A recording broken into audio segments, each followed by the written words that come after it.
Thank you so much for watching our video.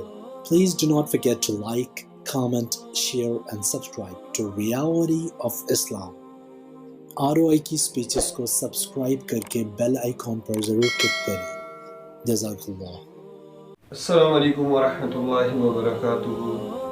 محترم ناظرین، ہمارے ویورز دیکھ رہے ہیں ریالٹی آف اسلام. آج ہم نے اس زمانے کے سب سے بڑے فتنے کے اوپر بات کرنی ہے، جو کہ میرا جسم میری مرضی. 8 مارچ کو وومن مارچ آ رہا ہے، جو کہ یقیناً مسلمان کی بیٹی، مسلمان کی بہن، مسلمان کی بیوی، مسلمان کی ماں کو بے پردہ کرنے کی ایک کوشش ہے.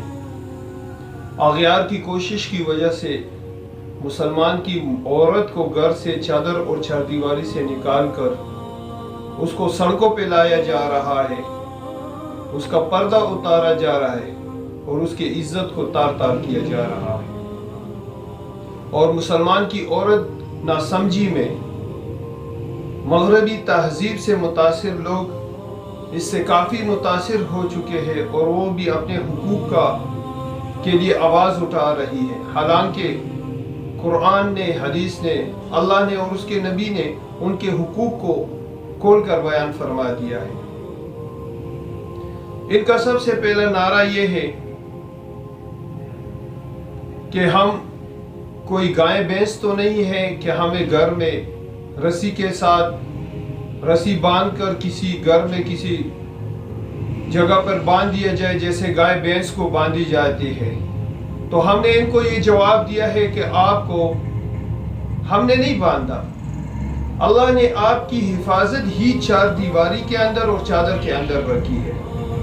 اللہ نے ازواج مطہرات، رسول اللہ صلی اللہ علیہ وسلم کی ازواج مطہرات کے لیے بھی فرمایا تھا یہ، اور آپ کے لیے بھی سورۃ الاحزاب میں فرمایا وَقَرْنَ فِي بُيُوتِكُنَّ، اپنے گھروں میں قرار پکڑو، گھروں میں رہو.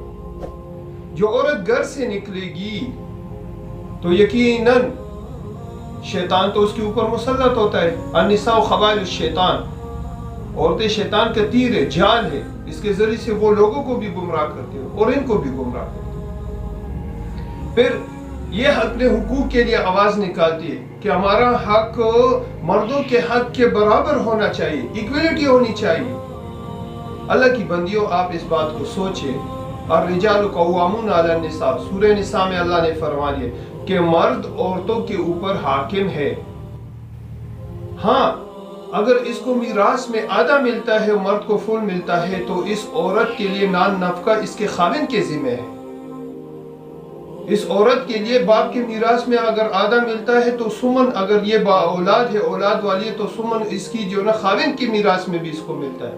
اور اگر اولاد نہیں ہے تو ربع اس کے خاوند کے میراث میں بھی اس کو ملتا ہے. پھر یہ عورت آواز لگاتی ہے کہ یارا، اگر آپ کو دوپٹہ اتنا اچھا لگتا ہے تو اس کو اپنے آنکھوں کے اوپر بڑھ لے. اللہ نے فرما دیا ایمان والے کل المؤمنین یغضوا من ابصارہم، اپنی نظروں کو نیچے کر. مومن عورتوں کو فرمائے کل المؤمنات یغضضن من ابصارہن ویحفظن فروجہن، اپنی نظریں نیچے کرے، ستر کی حفاظت کرے.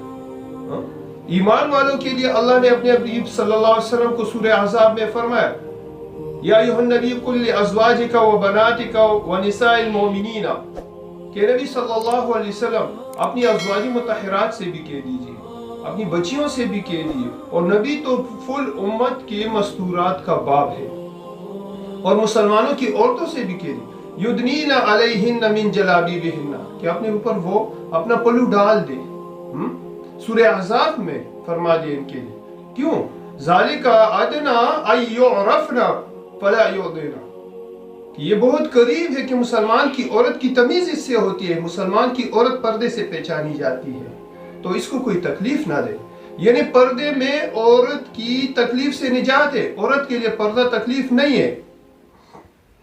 اور اگر یہ عورت اپنا پردہ اٹھائے گی تو یقین جانے اس کی عزت اور عصمت تار تار ہو جائے گی. اس لیے اللہ نے اس کو فرما دیا وَلَا يُبْدِينَ زِينَتَهُنَّ، اپنی زینت کو کسی اور کے سامنے ظاہر نہ کرے. إِلَّا مَا ظَهَرَ مِنْهَا، مگر جو ظاہری طور پر کفین آپ کے اور آپ کے قدم یہ نظر آ رہے، یا الا ما ظہر من سے مراد یہ بھی ہے کہ آپ نے برقع پہنے ہوئے، آپ کا جو نا جسم وہ سارا ڈھکا ہوا چھپا ہوئے، باقی جو نظر آ رہے وہ ٹھیک ہے پردے کے اندر، لیکن آپ کو اپنی زینت کسی کو شو کرنے کی اجازت شریعت نے نہیں دی۔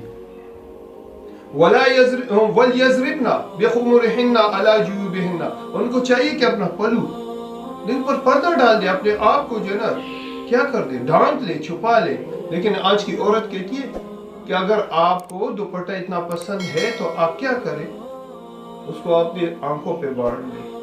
تو اللہ کی بندیوں، درماندانہ اپیل ہے آپ سے، غیر کی اس کوشش میں ہرگز نہ آئے، کیونکہ عورت کو اللہ نے مقام دیا ہے۔ اگر وہ کیا دیا، شریعت نے اس کو مرتبہ دیے، اسلام سے پہلے تو اس کو زندہ درگور کیا جائے۔ انڈیا کے لوگ، ہندو لوگ اپنی جو نا مرنے والے مرد کے ساتھ بیوی کو بھی جلا دیتے تھے، اور چھوٹے چھوٹے بچے اپنے گود میں پال کر انہی کے نکاح میں ان کو دے دیتے۔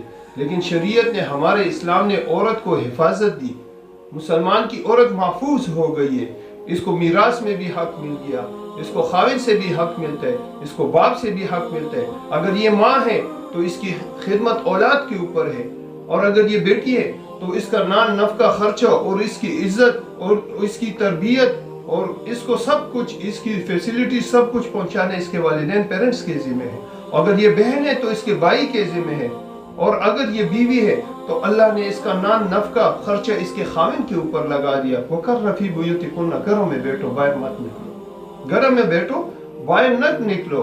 اگر باہر نکلیں گے تو یقین سے یہ میں کہتا ہوں، مسلمان کی عورت تو کیا، ہر وہ عورت جو گھر سے باہر نکلتی اس کی مثال ٹیشو پیپر کی طرح ہو گئی۔ کوئی اس سے انگلیاں صاف کر رہا ہے، کوئی اس سے جو یورین صاف کرتا ہے، کوئی اس سے منہ صاف کرتا ہے، کوئی اس سے ڈسٹ کو صاف کرتا ہے، کوئی اس سے میل کو چیل کو صاف کرتا ہے۔ ہر کسی کی بری نظر اور فطرت اس کے اوپر پڑتی ہے، اور یہ محفوظ نہیں رہے۔